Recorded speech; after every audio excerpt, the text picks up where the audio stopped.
Este é o lugar mais importante dentro de uma igreja, não por conta do lugar ou por quem sobe aqui, mas pelo que ele representa. Pregadores puritanos que fizeram parte da reforma anglicana a partir de 1534 com Henrique VIII diziam que o púlpito, esse lugar aqui, foi desenvolvido para esconder os joelhos trópegos de um pregador. A pregação bíblica foi tratada com grande severidade ao longo da história do cristianismo, fazendo com que homens de Deus se tornassem gigantes. Calvino chegou a categorizar a exposição bíblica como principal elemento para fundamentar e edificar uma igreja. John Wycliffe, a joia de Oxford, chegou a dizer que a pregação deve ser elevada ao nível máximo dentro de uma denominação. Seja sincero comigo, já subiu ao púlpito para trazer a palavra sem qualquer compromisso? Já sentiu aquele frio no estômago sem saber o que dizer diante do texto pretendido pela igreja? Primeira vez que eu subi num púlpito, meu sermão, ele não durou mais do que 6 minutos. Foi desesperador.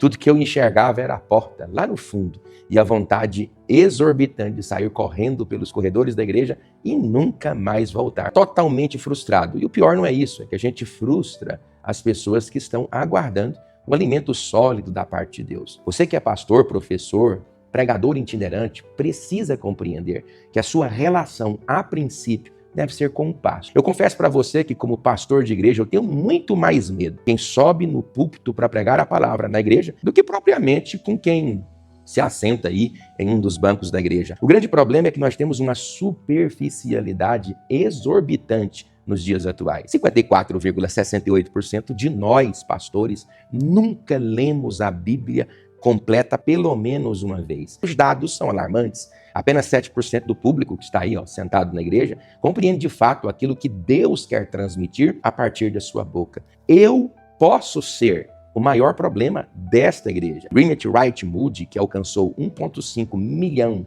de almas, direta e indiretamente, que diz: o maior problema da igreja são os obreiros. Somos responsáveis para trazer vitalidade ou morte dentro de uma igreja. É daqui que Deus diz para o povo aquilo que ele estabelece a partir da sua palavra. O problema não está especificamente na igreja. O problema sou eu. É a minha incapacidade de lidar com esse texto bíblico. Você não precisa de uma resposta correta. Você precisa fazer a pergunta correta. E a pergunta foi: como os pais da igreja conseguiam ter tanto resultado na exposição da palavra? Foi aí que, vasculhando os livros, eu descobri que nos primeiros séculos da era cristã, logo nas gerações que sucederam os apóstolos, desenvolveram-se algumas escolas de catequese. Me apaixonei pela Escola Catequética de Interpretação Bíblica de Antioquia da Síria. Quando você sobe para pregar a palavra de Deus, o que é mais importante? O que você deseja dizer agora ou o que a palavra já está falando há milênios? Por isso que eu estou aqui,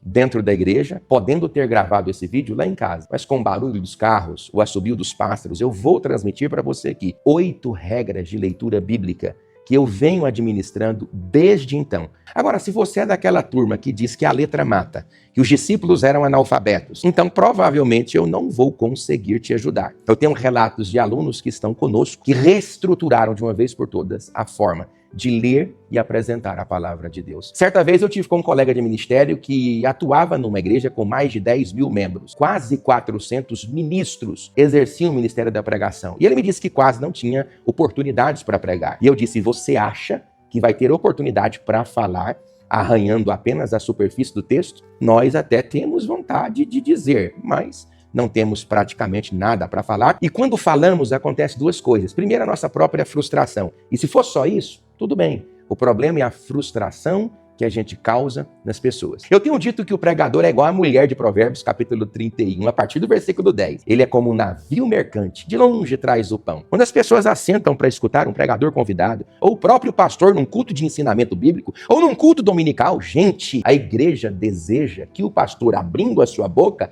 transmita-lhes verdades eternas. Os pregadores puritanos acreditavam inquestionavelmente que quando o pastor abre a boca para pregar a palavra, e ele o faz fidedignamente ao texto bíblico, não é um homem que o povo escuta, mas o próprio Deus. Anote essas 8 regras nessa aula gratuita. Primeira regra que eu uso: seja fiel ao texto bíblico. Sabe qual que é o meu problema? É que eu me levanto para dizer hoje o que o texto já está dizendo. Logo, se o texto está dizendo, eu preciso me dobrar diante daquilo que ele fala, não daquilo que eu quero falar. A segunda regra de leitura bíblica, respeite o gênero literário. Nós temos que pregar a parábola como parábola, a profecia como profecia, a história como história. Existem, pastor, parábolas que têm sentido escatológico, sim, é o que nós chamamos de anagogia bíblica, mas eu não dou sentido anagógico para textos que não são escatológicos. Eu preciso pregar a palavra de Deus com fidedignidade. A terceira regra de leitura, o contexto deve ser observado. Na verdade, o contexto ele é mais importante que o texto. Você não vai compreender nada do texto se você não compreender o contexto. E outra coisa, eu ensino vários níveis de contextos. A interpretação textual depende da interpretação contextual. Você não interpreta um texto sem contexto. Textos sem contexto são pretextos. Você vai fazer com ele o que você quiser. Arranca da Bíblia o texto, joga para cima e vai fazer o que todo mundo está fazendo então. Agora, tem vida, gera transformação, gera produtividade orgânico e espiritual na igreja. O meu compromisso com Deus está intrinsecamente ligado ao meu compromisso com as Escrituras Sagradas. A quarta regra de leitura, eu extraio as lições do texto por aplicação prática. Eu não vou dizer que o texto está dizendo isso porque significa isso. Não. Existem textos que são tropológicos, tipológicos. Existem textos bíblicos cuja compreensão está para além da compreensão estabelecida pelo autor. Mas eu não vou dizer que o sentido de um texto bíblico é o sentido que eu quero dizer. Quinta regra de leitura, não impõe a sua vontade ao texto o perfume de Cristo. O que tu quer fazer? Forçar o texto a dizer aquilo que ele nunca diz, só porque tu queres dizer? Então quer dizer que tu és um pastor, um pregador, um itinerante, alguém que sabe do problema de uma igreja e sobe no púlpito para tratar radicalmente aquele problema, sem levar em consideração as dezenas de pessoas que estão ali famintas por verdades eternas? Eu já fui esse pastor, desesperado, apavorado, durante 4 anos de ministério, que vivia percorrendo a igreja, entrando em casas para saber a fofoca da semana, o problema da semana, o dilema da semana. Era a mensagem minha do domingo. Eu preciso ser honesto com Deus e com a igreja que confiou a minha responsabilidade de apacentá-los. Sexta regra de leitura bíblica. O texto roga, suplica, clama, grita a forma que ele deve ser lido. São 3 histórias dentro de uma parábola para expressar diante de fariseus, escribas, que Jesus se alegra, tal como alegra o homem que encontra a ovelha, a mulher que encontra a dracma, o filho que volta para casa alegrando o pai, de pessoas que são pecadoras, que se assentam diante de Deus para estarem no seu regaço, no seu aprisco. Gente, respeite isso, porque o texto pede a forma como ele deve ser lido. Pastor, eu vou fazer uma manobra. Eu vou fazer uma manobra. Eu quero fazer, não. Tu não vai fazer nada. Tu vai ficar quietinho no seu lugar, dobrando-se diante da palavra de Deus. Em 7º lugar, procure o sentido literal. Abandona processos de quadriga medieval. Abandona as invencionices que estão nas pilhareias daqueles que pregam, encantando ouvidos e emoções das pessoas, mas não transformando, impactando vidas. Procura o sentido literal do texto. Quais os motivos pelos quais o autor escreveu o que escreveu? Gente, se eu for para uma consulta médica e tiver lá 30 pacientes, o médico, que é o mesmo, vai prescrever 30 receitas diferentes de acordo com o diagnóstico de cada indivíduo que é consultado por ele. Eu preciso compreender os processos com os quais os autores bíblicos estabeleceram essas receitas. Eu estou confrontando você a procurar sentidos literais, mas não seja literalista. É a 8ª regra. Pastor, o que é isso? Você não vai amputar a sua mão, porque a Bíblia diz, se a tua mão te faz pecar, corta. É melhor entrar no céu sem uma mão do que todo o corpo ser lançado no inferno. Ali é uma figura de linguagem, perfume de Cristo. Você não amputa a mão, você remove a sua mão. Olha, eu confesso para vocês que lidar com o preconceito contra o entendimento bíblico é difícil, não é fácil. E é por isso que eu estou aqui, para convidá-lo a estar comigo em um ambiente mais fechado. Sim, de exclusividade. Muitos irmãos alimentam também o gigante do preconceito, dizendo, eu não vou fazer qualquer tipo de investimento no meu conhecimento, porque de graça recebestes e de graça dá. Quais dos irmãos me viram estabelecer qualquer valor por apregoar a palavra de Deus? Eu nunca lhe sonegarei as verdades de Deus que são transmitidas por intermédio da palavra de Deus. Agora, você quer exclusividade? Quer estar comigo em um ambiente de sala de aula? Essa é apenas a base do que vem por aí.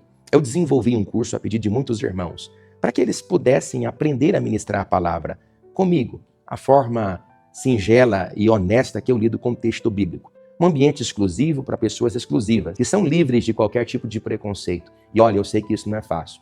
Eu me lembro que em 2004 eu fui ordenado a pastor, e eu fui numa livraria para comprar um livro de R$ 40 ou menos, eu penso que R$ 37,90, ou alguma coisa assim. Eu achei muito caro aquele material, eu atravessei a rua com amigos e família, comemos coxinha e pastel. Gastamos mais de R$ 50. Se eu tivesse adquirido aquele livro, eu teria o livro até hoje. Eu tenho livros lá em casa que têm mais de 50 anos. Estão muito bem guardados, muito bem aciados. Eu desprezei a oportunidade por conta de um preconceito. Aquela comida que comi na cantina, do outro lado da rua, eu joguei fora no outro dia. O livro estaria comigo ainda hoje. Muitos de nós temos preconceito contra o conhecimento. A partir de então, fui um missionário muito carente, muito pobre.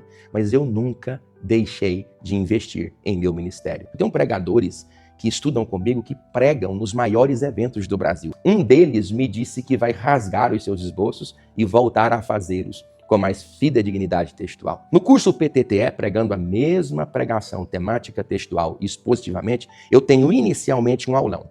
Em 45 minutos de aula, se eu não ressignificar de uma vez por todas o que você pensa sobre as Escrituras, tu podes me xingar pública e vexatoriamente. Eu vou aprovar o seu comentário lá na plataforma. Em 2 horas de aula, você vai imergir num texto bíblico e aprender a pregar o mesmo texto, temática, textual e expositivamente. O segundo módulo, você tem 3 aulas muito bem elaboradas sobre quando pregar ou não pregar. Você vai ser convidado para pregar numa igreja? Quantos minutos você tem? Eu dou para você o sermão que você deve pregar. Tu és convidado para pregar em uma palestra com temas específicos? Eu trabalho tudo isso com você.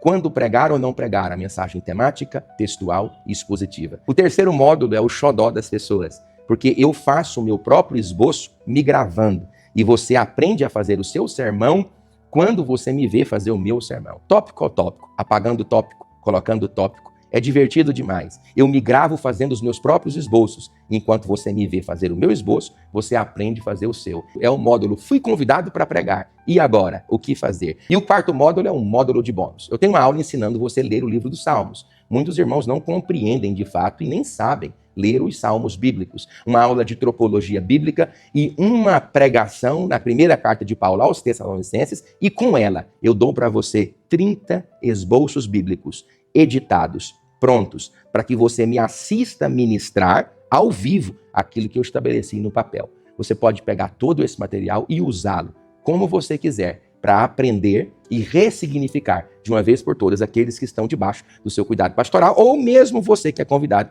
para pregar. Bom, diante de tudo isso, você pensa, pastor, mas é muita coisa, sim, são 15 aulas, fora bônus que eu vou estar adicionando, num ambiente exclusivo de sala de aula, e você nem é obrigado a fazê-lo, mas eu acredito que se você der para mim essa oportunidade de trabalhar contigo, eu tenho certeza que ainda que você seja um ministro experiente da palavra, eu sei que você pode confiar a mim essa responsabilidade. Afinal de contas, eu não estou aqui brincando de fazer a obra de Deus. Eu sirvo ao Senhor há mais de 30 anos. Sou casado com uma mulher abençoada. Tenho 2 filhos, 22 e 20 anos. Não parece, mas a carcaça está ficando velha. Diante do que eu falei com você, você tem 2 caminhos. Você pode deixar para lá tudo isso que eu falei, seguir a sua vida e continue me acompanhando aqui nas redes sociais. Ou você pode, de uma vez por todas, ressignificar a sua vida, fazer parte comigo e me deixar fazer parte desse processo no seu coração. Eu tenho certeza, se você confiar a mim essa oportunidade, eu tenho certeza absoluta que eu não vou te decepcionar. Eu vou conseguir fazer com que você compreenda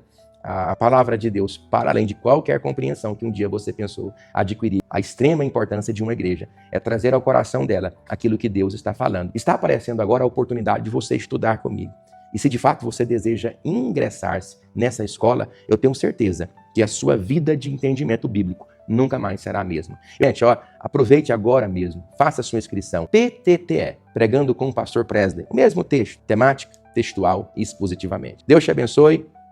Beijo no seu coração. Eu te vejo em sala de aula.